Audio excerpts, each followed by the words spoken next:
এবার খামেনিকে হত্যা সহ ইরানে ব্যাপক হামলার ছক ট্রাম্পের। আরো বিস্তারিত জানিয়ে দিব। এদিকে রুশ হামলার চতুর্থ বর্ষ পূর্তির আগে কিয়েভে একের পর এক বিস্ফোরণ। এবার নেতানিয়াহুর পদত্যাগের দাবিতে বিক্ষোভে উত্তাল ইসরায়েল। এদিকে পাকিস্তানে পাল্টা হামলার হুমকি আফগানিস্তানের। আরো জানিয়ে দিব, এবার ইউক্রেনের হামলার আতঙ্কে মস্কোর 4টি বিমানবন্দর বন্ধ। এদিকে ফের সরকার বিরোধী বিক্ষোভে উত্তাল ইরান। আবারও উত্তর কোরিয়ার ক্ষমতাসীন দলের প্রধান হলেন কিম জং উন। এবং সর্বশেষে জানিয়ে দিব, এদিকে ট্রাম্পকে ডেমোক্র্যাটদের হুঁশিয়ারি দাবি রিপোর্টে। শুনছিলেন সংবাদ শিরোনাম, এখন বিস্তারিত। তবে তার আগে অনুরোধ থাকবে, এই ভিডিওতে একটি লাইক দিন এবং কমেন্টস করে জানিয়ে দিন আপনি কোন জেলা থেকে বা কোথায় থেকে আমাদের সাথে যুক্ত রয়েছেন। এবং সংবাদের সর্বশেষ গুরুত্বপূর্ণ আপডেট পেতে চ্যানেলটি সাবস্ক্রাইব করে আমাদের সঙ্গেই থাকুন। এবার খামেনিকে হত্যা সহ ইরানে ব্যাপক হামলার ছক ট্রাম্পের। নতুন করে ইরানের সঙ্গে যুক্তরাষ্ট্রের আলোচনার তারিখ ঠিক হলেও দেশ দুটির মধ্যে যুদ্ধের শঙ্কা পিছু ছাড়েনি। ইরান যদি ট্রাম্পের প্রস্তাব অনুযায়ী পারমাণবিক ইস্যুতে চুক্তি না মানে, তাহলে তেহরানে হামলা অনিবার্য বলে আশঙ্কা বিশ্লেষকদের। নিউ ইয়র্ক টাইমসের প্রতিবেদনে বলা হয়েছে, ট্রাম্প তার উপদেষ্টাদের বলেছেন যে কূটনৈতিক বা প্রাথমিকভাবে ছোট আকারে ইরানে হামলার পরেও যদি তেহরান তার পারমাণবিক কর্মসূচি ত্যাগের দাবি মেনে না নেয়, তাহলে তিনি আরো বড় হামলার কথা ভাববেন। দেশটির নেতৃত্বকে ক্ষমতা থেকে হটাতে ট্রাম্প সামনের মাসগুলোতে ইরানে বড় আকারের হামলা চালাতে পারেন। মার্কিন অভ্যন্তরীণ প্রশাসনিক আলোচনা সম্পর্কে অবহিত ব্যক্তিরা এসব তথ্য জানিয়েছেন। আগামী বৃহস্পতিবার জেনেভায় ইরান ও মার্কিন কর্মকর্তাদের মধ্যে তৃতীয় দফায় বৈঠকের দিন ধার্য করা হয়েছে। দুই দেশের মধ্যে সামরিক সংঘাত এড়াতে এটি সর্বশেষ আলোচনা হতে যাচ্ছে বলে প্রতিবেদনে বলা হয়েছে। আলোচনা কোনোভাবে ব্যর্থ হলে ইরানে মার্কিন বাহিনী হামলা চালাবে, এই হুমকি বাড়িয়ে চলেছেন ট্রাম্প।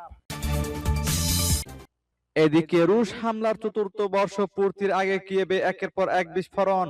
ইউক্রেনের রাজধানী কিয়েভে রোববার ভোরে বেশ কয়েকটি বিস্ফোরণের ঘটনা ঘটেছে। ইউক্রেনে রাশিয়ার হামলার চতুর্থ বর্ষ পূর্তি 2 দিন আগে নতুন করে এই হামলা হলো। কিয়েভে অবস্থানরত এএফপির সাংবাদিকেরা বলেন, ভোর 4টা নাগাদ বিমান হামলার সতর্কতা জারির কিছুক্ষণের মধ্যেই একের পর এক বিস্ফোরণের শব্দ শোনা যায়। পরে বিমান বাহিনী ক্ষেপণাস্ত্র হামলার আশঙ্কা জানিয়ে সারা দেশে সতর্কতা জারি করে। কিয়েভের সামরিক প্রশাসনের প্রধান তিমুর তকাচেঙ্কো সামাজিক যোগাযোগ মাধ্যম টেলিগ্রামে দেওয়া এক পোস্টে লিখেছেন, শত্রুপক্ষ ব্যালিস্টিক ক্ষেপণাস্ত্র ব্যবহার করে রাজধানীতে হামলা চালাচ্ছে। তিনি স্থানীয় লোকজনকে আশ্রয় কেন্দ্রে অবস্থান করার জন্য আহ্বান জানান। কিয়েভের মেয়র বিতালি ক্লিচকো টেলিগ্রাম পোস্টে লিখেছেন, শহরের উপকণ্ঠ থেকে একজন নারী ও একটি শিশুকে আহত অবস্থায় উদ্ধার করে দ্রুত হাসপাতালে নেওয়া হয়েছে। 2022 সালের 24শে ফেব্রুয়ারি ইউক্রেনে রাশিয়ার হামলা শুরু হয়। এরপর থেকে ইউক্রেনের রাজধানী কিয়েভ নিয়মিত রুশ ক্ষেপণাস্ত্র ও ড্রোন হামলার শিকার হয়ে আসছে। সাম্প্রতিক সপ্তাহগুলোতে মস্কো ইউক্রেনের জ্বালানি ও সামরিক অবকাঠামোর উপর শীতকালীন হামলা জোরদার করেছে। এবার নেতানিয়াহুর পদত্যাগের দাবিতে বিক্ষোভে উত্তাল ইসরায়েল। ইসরায়েলের প্রধানমন্ত্রী বেনিয়ামিন নেতানিয়াহুর পদত্যাগ এবং 2023 সালের 7 অক্টোবরের ঘটনাবলী তদন্তে একটি স্বাধীন তদন্ত কমিটি গঠনের দাবিতে স্থানীয় সময় শনিবার সন্ধ্যায় তেল আবিবে বিক্ষোভ করেছেন হাজারো ইসরায়েলি। এই বিক্ষোভকে সরকারের পক্ষ থেকে স্পষ্ট জবাব না পাওয়ায় চলমান জন অসন্তোষের প্রতিফলন বলে মনে করা হচ্ছে। সরকারি জবাবদিহিতা নিশ্চিত করার দাবিতে স্লোগান দিতে দিতে বিক্ষোভকারীরা জোর দিয়ে বলেন, তদন্ত কমিটি অবশ্যই স্বাধীন, সর্বস্তরের জনসমর্থন প্রাপ্ত এবং রাজনৈতিক প্রভাবমুক্ত হতে হবে। বিরোধী দলীয় নেতা ও সাবেক প্রধানমন্ত্রী ইয়ার লাপিদ সমাবেশে ভাষণ দিয়ে বলেন, তদন্ত কমিটি গঠন কোনো ডান বাম রাজনৈতিক প্রতিযোগিতা নয়, বরং এটি একটি জাতীয় দায়িত্ব। লাপিদ বলেন, যে সরকার জবাবদিহিতা এড়াতে প্রতিষ্ঠানগুলোকে দুর্বল করে, তাদের শাসন করা বন্ধ করা উচিত। এটি ইসরায়েলের জনগণের জন্য একটি পরীক্ষা।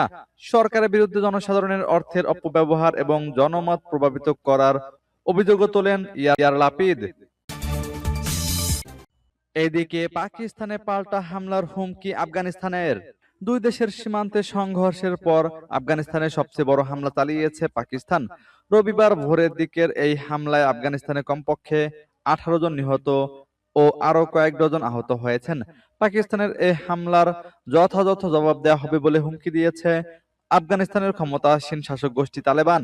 আফগানিস্তানের প্রতিরক্ষা মন্ত্রণালয় সীমান্তবর্তী নানগরহার ও পাকতিকা প্রদেশে পাকিস্তানের চালানো হামলার নিন্দা জানিয়ে বলেছে, এতে একটি ধর্মীয় শিক্ষা প্রতিষ্ঠান ও আবাসিক ঘরবাড়ি ক্ষতিগ্রস্ত হয়েছে এবং নারী ও শিশু সহ বহু মানুষ আহত ও হতাহত হয়েছেন। আফগান প্রতিরক্ষা মন্ত্রণালয় পাকিস্তানের এই হামলাকে আন্তর্জাতিক আইন ও সুপ্রতিবেশী সুলভ নীতির লঙ্ঘন আখ্যা দিয়ে পাল্টা জবাব দেওয়ার ঘোষণা দিয়েছে। মন্ত্রণালয়ের বিবৃতিতে বলা হয়, বেসামরিক নাগরিক ও ধর্মীয় স্থাপনা লক্ষ্য করে হামলার জন্য আমরা পাকিস্তানকে দায়ী করছি। আমরা উপযুক্ত জবাব দেব। সূত্র এএফপি ও আল জাজিরার। এবার ইউক্রেনের হামলার আতঙ্কে মস্কোর 4টি বিমানবন্দর বন্ধ। ইউক্রেনের অতর্কিত হামলা নিরাপত্তাজনিত উদ্বেগের কারণে রবিবার বিকেলে রাশিয়ার রাজধানী মস্কোর 4টি আন্তর্জাতিক বিমানবন্দর বন্ধ করে দেওয়া হয়েছে। পরবর্তী নির্দেশ না আসা পর্যন্ত এই বিমানবন্দরগুলিতে উড়োজাহাজ চলাচল করবে না, এমনটাই জানিয়েছে সে দেশের বেসামরিক বিমান পরিবহন সংস্থা রোসাভিয়াতসিয়া। রবিবার মাত্র 1 ঘন্টার ব্যবধানে আকাশ প্রতিরক্ষা বাহিনী ইউক্রেনের 11টি ড্রোন গুলি করে নামায়। রোসাভিয়াতসিয়া এক সংবাদ বিজ্ঞপ্তিতে জানিয়েছে, নিরাপত্তার কারণে দোমেদোদোভো, ভনুকেভো, জুকোভস্কি এবং সেরেমেতিয়েভো এই 4টি আন্তর্জাতিক বিমানবন্দরেই বিমান চলাচলে বিধিনিষেধ আরোপ করা হয়েছে। পরবর্তী নির্দেশ না আসা পর্যন্ত এই বিমানবন্দরগুলিতে উড়োজাহাজ চলাচল করবে না। মস্কোর মেয়র সের্গেই সোবিয়ানিন তার সামাজিক যোগাযোগ মাধ্যম চ্যানেলে জানিয়েছেন, আকাশ প্রতিরক্ষা বাহিনী মস্কোর দিকে ধাবমান আরো একটি ইউএভি বা ড্রোন প্রতিহত করেছে। বিকেল 4টার দিকে দেওয়া সর্বশেষ পোস্টে তিনি লিখেন, এই নিয়ে মোট ভূপাতিত করা হয়েছে 11টি ড্রোন। রাশিয়া ইউক্রেন প্রতিবেশী দুই দেশের মধ্যে রক্তক্ষয়ী যুদ্ধ 4 বছর পূর্ণ হওয়ার পথে। রাশিয়ার দাবি, ইউক্রেন নিয়মিত মস্কো সহ দেশটির বিভিন্ন অঞ্চলে ড্রোন হামলা চালাচ্ছে। পাল্টা ব্যবস্থা হিসেবে রাশিয়াও ইউক্রেনের উপর ক্রমাগত ক্ষেপণাস্ত্র ও ড্রোন হামলা চালিয়ে যাচ্ছে। সূত্র আনন্দবাজার। এদিকে ফের সরকার বিরোধী বিক্ষোভে উত্তাল ইরান। গণবিক্ষোভের ধাক্কা কাটিয়ে উঠতে না উঠতেই ফের বিক্ষোভ শুরু ইরানে। এবার ইরানের সর্বোচ্চ ধর্মীয় নেতা আয়াতুল্লাহ আলী খামেনির বিরুদ্ধে শুরু হলো ছাত্র বিক্ষোভ। ইরানের বেশ কিছু বিশ্ববিদ্যালয়ে শনিবার বিক্ষোভ শুরু হয়। সরকারপন্থী গোষ্ঠীগুলির সঙ্গে কয়েক জায়গায় সংঘর্ষের ঘটনাও ঘটেছে বলে জানা গেছে। গত মাসের প্রাণঘাতী দমনপীড়নের পর এই ধরনের সমাবেশ এটি প্রথম। শনিবার রাজধানী তেহরানের শরীফ ইউনিভার্সিটি অফ টেকনোলজির ক্যাম্পাসে বিক্ষোভকারীদের মিছিল করার ভিডিও তারা যাচাই করে দেখেছে। পরে তাদের সঙ্গে সরকার সমর্থকদের সংঘর্ষের দৃশ্যও দেখা গেছে। তেহরানের আরো একটি বিশ্ববিদ্যালয়ে অবস্থান ধর্মঘট পালিত হয়েছে এবং উত্তর পূর্বে একটি সমাবেশের খবর পাওয়া গেছে। শিক্ষার্থীরা জানুয়ারিতে গণবিক্ষোভে নিহত হাজার হাজার ব্যক্তিকে সম্মান জানায়। যুক্তরাষ্ট্র ইরানের কাছাকাছি সামরিক উপস্থিতি বৃদ্ধি করেছে এবং প্রেসিডেন্ট ট্রাম্প জানিয়েছেন তিনি সীমিত সামরিক হামলার কথা বিবেচনা করছেন। যুক্তরাষ্ট্র ও ইউরোপীয় মিত্রদের সন্দেহ, ইরান পারমাণবিক অস্ত্র তৈরির দিকে অগ্রসর হচ্ছে, যদিও ইরান বরাবরই এই অভিযোগ অস্বীকার করে আসছে। এ অবস্থায় ওয়াশিংটনের কূটনৈতিক চাপ আর সামরিক তৎপরতার মুখে তেহরান মাথা নত করবে না বলে জানিয়েছেন ইরানের প্রেসিডেন্ট মাসুদ পেজেশকিয়ান। আবারও উত্তর কোরিয়ার ক্ষমতাসীন দলের প্রধান হলেন কিম জং উন। উত্তর কোরিয়ার ক্ষমতাসীন ওয়ার্কার্স পার্টি আবারও কিম জং উনকে দলটির সাধারণ সম্পাদক হিসেবে নির্বাচিত করেছে। পিয়ংইয়ং এ চলমান ক্ষমতাসীন দলের নবম কংগ্রেসে সর্বসম্মতিক্রমে তাকে এই পদে পুনরায় বহাল করা হয়। বৃহস্পতিবার থেকে শুরু হওয়া এই কংগ্রেসের চতুর্থ দিনে রাষ্ট্রীয় সংবাদ মাধ্যম কেসিএনএ এই ঘোষণা দেয়। 1940-এর দশক থেকে উত্তর কোরিয়ায় কিম পরিবারের একচ্ছত্র শাসন চলায় এই পুনর্নিয়োগকে একটি আনুষ্ঠানিক প্রক্রিয়া হিসেবেই দেখছেন আন্তর্জাতিক বিশ্লেষকরা। কংগ্রেসের উদ্বোধনী বক্তব্যে কিম জং উন দেশের অর্থনীতি ও জনগণের জীবনযাত্রার মানোন্নয়নকে একটি গুরুত্বপূর্ণ এবং জরুরি ঐতিহাসিক কাজ হিসেবে অভিহিত করেছেন। একই সাথে তিনি দেশের সামরিক শক্তি, বিশেষ করে পারমাণবিক সক্ষমতাকে যুদ্ধের প্রধান রক্ষা কবচ হিসেবে উল্লেখ করে তা আরো শক্তিশালী করার অঙ্গীকার ব্যক্ত করেছেন। আন্তর্জাতিক নিষেধাজ্ঞা সত্ত্বেও উত্তর কোরিয়া ক্রমাগত তাদের আন্তঃমহাদেশীয় ক্ষেপণাস্ত্র পরীক্ষা চালিয়ে যাচ্ছে, যা পশ্চিমা দেশগুলো বিশেষ করে যুক্তরাষ্ট্রের জন্য একটি বড় চ্যালেঞ্জ হয়ে দাঁড়িয়েছে। এদিকে ট্রাম্পকে ডেমোক্র্যাটদের হুঁশিয়ারি দাবি রিপোর্টে।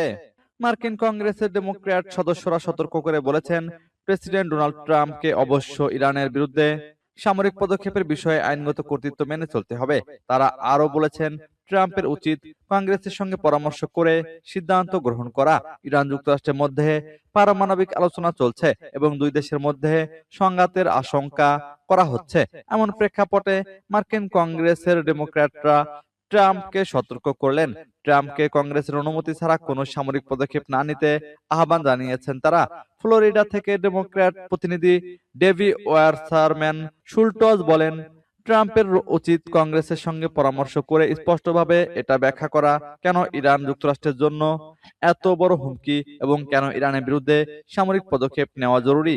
তিনি বলেন, সাবেক প্রেসিডেন্ট জর্জ ডব্লিউ বুশ 2003 সালে ইরাক আক্রমণ করার আগে কংগ্রেসের অনুমতি নিয়েছিলেন। এছাড়া মার্কিন সিনেটের চাক শুমার বলেন, ট্রাম্প প্রশাসন এখনো ইরান আক্রমণের জন্য তাদের উদ্দেশ্য এবং কারণ পরিষ্কার করেনি এবং কংগ্রেসের অনুমতি চায়নি। তিনি আরো বলেন, কংগ্রেস একমাত্র কর্তৃপক্ষ যা যুদ্ধ ঘোষণা করতে পারে এবং যুদ্ধের জন্য আইনগত ক্ষমতা প্রয়োগ করতে হবে।